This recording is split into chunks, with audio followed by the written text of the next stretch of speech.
నా rough sheet కొట్టుకొచ్చి మీ దగ్గర గాలికి అక్కడ ఉన్నటువంటి పరిస్థితులకి కొట్టుకొని వచ్చి మీ దగ్గర పడింది అనుకుందాము. తెలిసినా తెలియపోయినా కొంచెం ఆ షీట్ ఇవ్వరా అని అడుగుతాము. అడిగినా కూడా టచ్ చేయకూడదండి. కారణం ఏంటంటే ఎక్స్చేంజ్ ఆఫ్ ఆన్సర్స్ అనే ఒక క్లాజ్ ఉందండి ఐబీపీఎస్ నోటీస్లో. ఓకే.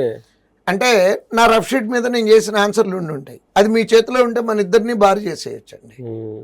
ఎంతకాలం బార్ చేయొచ్చు? Any mistake 7 years. That IBPS వాళ్ళు రీసెంట్గా, ఇంతకుముందు నుంచి రూల్స్ అన్నీ ఉన్నాయండి, బట్ పని కట్టుకొని మాల్ ప్రాక్టీస్లు ఇట్లాంటివన్నిటినీ సీరియస్గా తీసుకుంటాము అని ఒక 15 days బ్యాక్ నోటీస్ కూడా ఇచ్చారండి పిల్లలందరికీ. ఏ నోటీస్ సార్ అది? అంటే ఈ రకంగా ఏ రకమైనటువంటి తప్పులు జరిగినా సరే, చేసే తప్పులు ఏంటి, ఈ చేసే పనిష్మెంట్లు ఏంటి అని నోటీస్ రీసెంట్ ఒక 15 days బ్యాక్ పబ్లిష్ చేయడం జరిగింది. కానీ ఈ రూల్స్ అన్నీ కూడా ఎప్పటి నుంచో ఉన్నాయి. ఇంతకుముందు ఇంప్లిమెంట్ చేసి ఉండకపోవచ్చు, ఇప్పటి నుంచే సీరియస్గా ఇంప్లిమెంట్ చేస్తున్నారు. Okay, that is comes under malpractice. Yes, malpractice. Malpractice in the sense 7 years bar. 22 సంవత్సరాల పిల్లోడిని 7 ఏళ్ళు బార్ చేశారంటే 29 ఏజ్ అయిపోయింది.